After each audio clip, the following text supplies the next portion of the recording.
अस्सलाम वालेकुम, good morning. कैसे हैं आप सब? आई होप आप सब ठीक ठाक होंगे। अल्लाह का शुक्र है मैं भी बिल्कुल ठीक हूँ। तो जी ये है उस्मान कैटरर्स वालों का। अगर आप लोगों को भी कभी उस्मान कैटरर्स का कुछ टेस्ट करना हो, ट्राई करना हो, तो मेरी तरफ से फुली रिकमेंडेड है। मेरे हस्बैंड जो कराची यूनिवर्सिटी से IBA यूनिवर्सिटी गए थे, तो वहाँ पे सारे स्टूडेंट्स और मेरे हस्बैंड को भी सबको ये पूरा बॉक्स मिला था, जिसमें ये आधा किलो चिकन पुलाव का बॉक्स था, एक चिकन टिक्के का पीस था, एक चिकन स्टिक थी और एक आलू चिकन का कटलेट था और कोल्ड ड्रिंक थी, खीर और रायता था और एक बिस्किट था। ये पूरा बॉक्स मिला था और हम लोगों ने रात को फिर इसको खाया, एंजॉय किया। बहुत टेस्टी था, बहुत मज़े का था। चिकन टिक्का भी, चिकन स्टिक्स भी, बस आलू चिकन का कटलेट मुझे बस नॉर्मल लगा, लेकिन पुलाव बहुत ही मज़े का था। अगर कभी किसी को उस्मान कैटरर से कुछ मतलब ऑर्डर करके बनवाना हो, तो भाई मेरी तरफ से तो फुली रिकमेंडेड है। बहुत मज़े का पुलाव था, बहुत मज़े का चिकन टिक्का था, मुझे बहुत पसंद आया। पर्सनली बहुत मज़ा आया खाने में।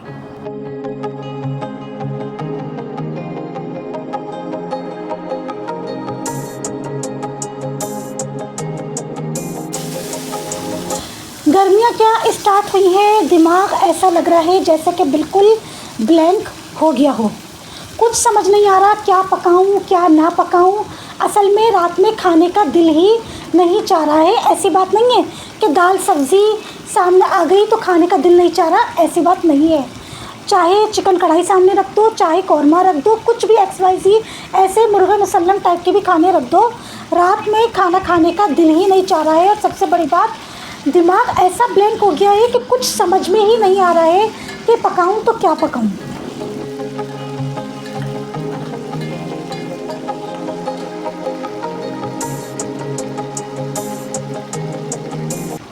क्योंकि हम लोग रोज़ाना गोश्त नहीं खाते। एक दिन गोश्त खाते हैं तो फिर दाल खा लेते हैं, फिर एक दिन गोश्त पकता है तो फिर सब्ज़ी पक जाती है, या कभी कभी 2 दिन का बीच में गैप हो जाता है तो फिर ऐसे गोश्त पकता है, या रोज़ चावल का आइटम हम लोग नहीं खाते। फॉर एग्जांपल फ्राइडे वाले दिन अगर बीफ का यखनी पुलाव या चिकन की बिरयानी बना रही हूँ, तो उसके नेक्स्ट डे कोशिश करती हूँ कि कोई दाल सब्ज़ी या कोई सब्ज़ी का सालन कुछ इस टाइप की चीज़ बन जाए, या कोई लौकी का रायता, बैंगन का रायता टाइप की चीज़ बन जाए। रोज़ चाहे वो चिकन हो, चाहे मटन हो, चाहे बीफ हो, चाहे कीमा हो, मतलब रोज़ नहीं खाना अच्छा लगता, बहुत ज़्यादा हेवी फील होता है और दिल भी मतला जाता है। लेकिन जब से गर्मियाँ स्टार्ट हुई हैं, पूरी मैंने अपनी रेसिपी डायरी चेक कर ली, कुछ समझ में नहीं आ रहा कि पकाऊं तो क्या पकाऊं क्या ना पकाऊं। दिमाग ऐसा ब्लैंक हो गया है। और जब भी कॉल पे बात कर रही हूँ अपनी सिस्टर से, आपी से, अफशा से, शैला से, जिस किसी से भी अपनी बहनों से बात कर रही हूँ, तो सबसे पहला सवाल या दूसरा सवाल यही होता है कि तुम लोगों ने आज क्या पकाया, ताकि वो लोगों ने अगर कुछ ऐसी चीज़ पकाई है जो मैंने नहीं पकाई, तो चलो मुझे आइडिया मिल जाएगा और फिर मैं जो है वो चीज़ बना लूँगी। लेकिन जब ये पता चलता है कि जो चीज़ मैंने पकाई है वही चीज़ उन्होंने ही पकाई है, तो और मज़ीद दिमाग ख़राब हो जाता है कि यहाँ से भी कुछ नया आइडिया कुछ नहीं मिला कि क्या पकाऊं और क्या ना पकाऊं।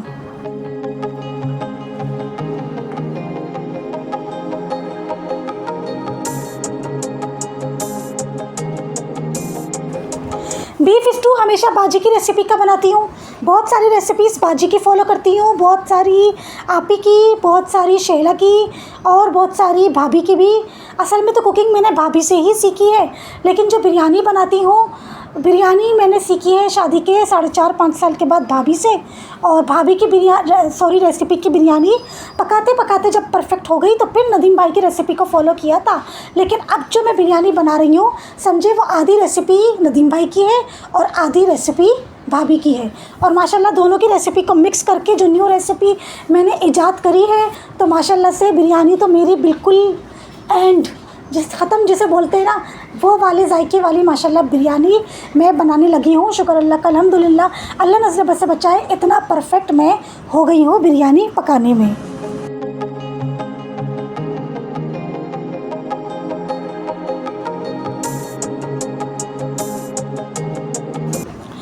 Public opinion about whatever Ikrarul Hasan did.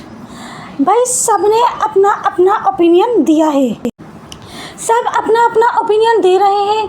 जो भी लाहौर एयरपोर्ट पर अभी सीन हुआ है, इकरारुल हसन ने जो क्रिएट करा है, सब अपनी अपनी ओपिनियन दे रहे हैं, लेकिन किसी ने भी दुखती रग पे हाथ नहीं रखा। दुखती रग पे हाथ सिर्फ़ और सिर्फ मैंने रखा है, और सिर्फ मैं पहचानी हूँ।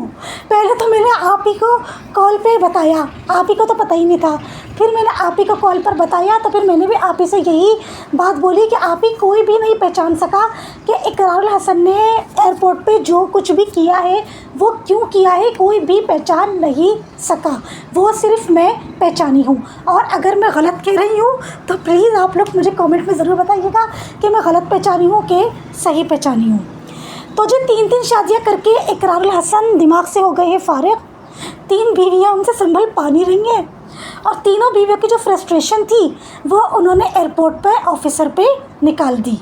यही होता है बहुत सारे मर्दों का, जब वो अपनी घर की औरतों के आगे उनका बस नहीं चल पाता, या अपने घर की औरतों के आगे वो चूहे बिल्ली बने हुए होते हैं ना, तो फिर वो बाहर उनको जहाँ कहीं भी मौका लगता है, कोई भी उनके हाथ लग जाए, कोई भी उनके सामने आ जाए, तो वो अपनी फ्रस्ट्रेशन जो है वो बाहर निकाल देते हैं। तो ऐसा ही कुछ इकरारुल हसन ने भी किया है। 3 शादियाँ करके दिमाग से हो गए हैं फारिग। तीनों बीवियाँ संभल पा नहीं रही, तो तीनों बीवियों की जो फ्रस्ट्रेशन थी वो उन्होंने ऑफिसर पे निकाल दी। असल में ये कोई भी नहीं पहचाना, ये सिर्फ मैं पहचानी हूँ।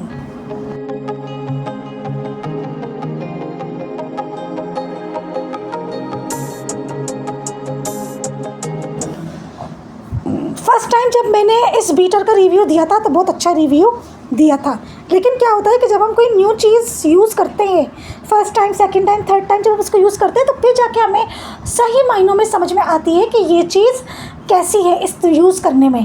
तो फर्स्ट टाइम तो मुझे बहुत अच्छा लगा, सही लगा, लेकिन आज मैं सेकंड टाइम इसको यूज़ कर रही हूँ, आप लोगों के सामने यूज़ कर रही हूँ। बहुत प्रेस करना पड़ रहा है, बहुत देर तक बीट करना पड़ रहा है, अंगूठे में दर्द हो गया, यकीन माने इतनी देर तक। इससे अच्छा तो मैंने जो लास्ट ईयर चॉपर में बनाई थी कॉफ़ी, बीट करी थी, वो बहुत बेस्ट था। ये मेरी तरफ से रिकमेंडेड नहीं है, कोई भी ना खरीदे, वेस्टेज ऑफ मनी है, मेरे पैसे ज़ाया हुए। मेरी एक सब्सक्राइबर है रिफ़त महमूद, बहुत वो आके उल्टे सीधे मशवरे मुझे दे रही थी। यही होता है जब हर किसी के मशवरों पे अमल करो ना तो नुकसान उठाना पड़ जाता है। हर व्लॉग में कुछ ना कुछ वो मशवरे दिए जा रही थी। पता नहीं वो अपने आप को इतना परफेक्ट समझ रही थी, क्या समझती हैं वो अपने आप को। बिल्कुल बेकार, बिल्कुल बकवास है, वेस्टेज ऑफ मनी है, मेरी तरफ से बिल्कुल भी रिकमेंडेड नहीं है। कोई भी इसको ना ख़रीदे, बहुत देर तक आपको इसको बीट करना पड़ेगा, इसके बटन को प्रेस करके रखना पड़ेगा, आपके अंगूठे में हो जाएगा दर्द और मज़ा भी नहीं आएगा पीने में। सबसे बेस्ट है अगर आपके पास इलेक्ट्रिक बीटर है तो वो बहुत अच्छी बात है, या फिर चॉपर में बना लीजिए, सबसे बेस्ट वही है।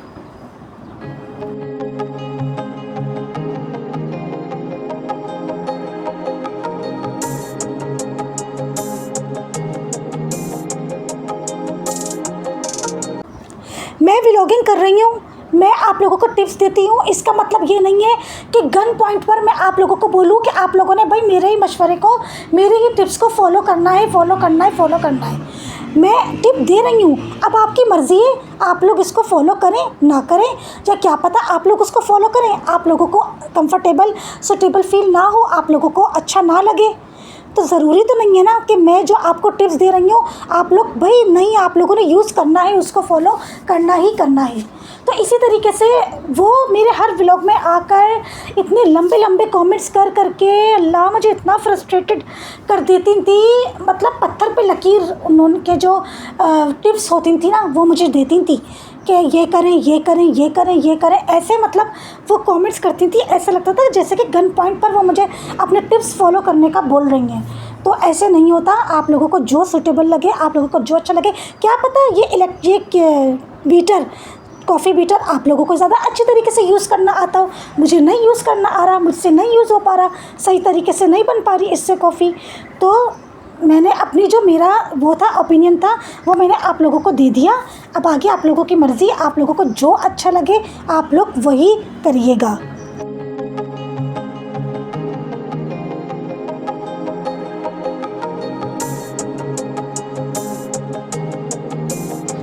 गर्मी इतनी शिद्दत की स्टार्ट हो गई है कि मेरा तो सोच के अभी से ही दिमाग घूम रहा है कि अभी तो मज़ीद 5 महीने बाकी है। मई, जून, जुलाई, अगस्त, सितंबर, पता नहीं इन 5 महीनों में क्या होगा। अभी अप्रैल के एंड से ही शिद्दत की गर्मी स्टार्ट हो गई है। कोशिश करें कि दिन की टाइमिंग में फ़ालतू घर से बाहर ना निकलें, जितना से जितना हो सके घर के अंदर रहें, ज़्यादा से ज़्यादा पानी पिएं, पानी का इंटेक ज़्यादा रखें। मैं ख़ुद भी कर रही हूँ और मैं आप लोगों को भी बोल रही हूँ। अल्लाह का शुक्र अल्हम्दुलिल्लाह, अल्लाह पाक ने अब मुझे ऐसा घर दे दिया है कि मेरा फ़ालतू अब घर से बाहर निकलने को दिल ही नहीं करता है। रमज़ान में पूरा महीना लिटरली प्रॉमिस बाय गॉड मैं रमज़ान में पूरा महीना घर से बाहर नहीं निकली। सिर्फ़ एक दिन गई थी अपना डाई कलर और अपनी 2-3 चीज़ें लेने। पूरा रमज़ान का महीना मैं घर से बाहर ही नहीं निकली। ये बात मैंने आप ही को बताई। आप ही इतना हैरान हुई सुन के कि तुम रमज़ान का पूरा महीना घर से बाहर ही नहीं निकली। मैंने कहा नहीं आप ही, मैं रमज़ान का पूरा महीना घर से बाहर ही नहीं निकली, क्योंकि अल्लाह का शुक्र अल्हम्दुलिल्लाह, अल्लाह पाक ने इतना प्यारा घर अब दे दिया है कि मेरा फ़ालतू घर से बाहर निकलने को दिल ही नहीं करता है। मेरा इतना दिल लग गया है अपने घर में। और ये मैं आप लोगों को दिखा रही हूँ कि हमारे घर के सामने जो ये घर है मुझे बड़ा प्यारा लगता है। इन्होंने करवाया है सोलर सिस्टम। मुझे पता ही नहीं था, वो तो मेरे हस्बैंड ने मुझे नोटिस करवाया। कहने लगे कि तुमने सामने वालों का सोलर सिस्टम देखा, कितना ज़बरदस्त इन लोगों ने सोलर सिस्टम जो है वो करवाया है। तो फिर जब मैंने देखा तो मैंने सोचा मैं क्यों ना इसकी वीडियो क्लिप रिकॉर्ड करके आप लोगों को दिखाऊं, क्योंकि गर्मी इतनी शिद्दत की हो रही है, लाइट्स इतनी ज़्यादा जा रही हैं, कुछ पता नहीं होता कब के इलेक्ट्रिक वालों को दौरा पड़ जाता है। कभी कुछ टाइम, कभी कुछ टाइम, कभी कोई नया टाइम जो है ना वो शेड्यूल स्टार्ट कर देते हैं। तो जाहिर सी बात है कि जिनके यहाँ ना यूपीएस है, ना बैटरी है, ना जनरेटर है, तो वो क्या करें। और फिर बिल भी इतने आने स्टार्ट हो गए हैं अभी से, तो इसलिए लोग अब ज़्यादातर जो है वो सोलर सिस्टम लगवा रहे हैं। तो अल्लाह का शुक्र अल्हम्दुलिल्लाह, अल्लाह पाक ने मुझे भी घर इतना अच्छा दे दिया, फिर प्लस सोलर सिस्टम भी मेरे हस्बैंड ने मुझे लगवा दिया है। तो मेरा अब फ़ालतू घर से बाहर निकलने को दिल ही नहीं करता है। वरना पहले जो मैं जिस घर में रहती थी वो इतना गंदा घर था कि मेरा उसमें रहने को दिल ही नहीं करता था।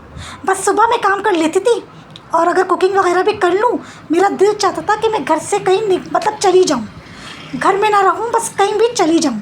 आए दिन अपने हस्बैंड को मैसेज करके कॉल करके बोलती थी शेला के यहाँ चली जाऊँ, भाई के यहाँ चली जाऊँ, बाजी के यहाँ चली जाऊँ, आप ही के यहाँ चली जाऊँ, अफशा के यहाँ चली जाऊँ। आए दिन मेरे हस्बैंड की, फिर मेरी जाहिर सी बात है इस बात पे थोड़ी सी अनबन भी होती थी। हस्बैंड को नहीं अच्छा लगता था कि मैं आए दिन जो है वो निकल जाती थी, कभी लकी वन मॉल निकल जाती थी आए दिन, क्योंकि मेरा उस घर में दिल ही नहीं लगता था, इतना गंदा वो घर था। लेकिन शुक्र अल्लाह का अल्हम्दुलिल्लाह, अल्लाह पाक ने मुझे मेरे एक आंसू का बदला अल्लाह पाक ने दिया है। इतना प्यारा घर मुझे अल्लाह पाक ने अता किया है। अल्लाह पाक नज़र बद से बचाए कि अब मेरा फ़ालतू घर से बाहर निकलने को भी दिल नहीं करता है।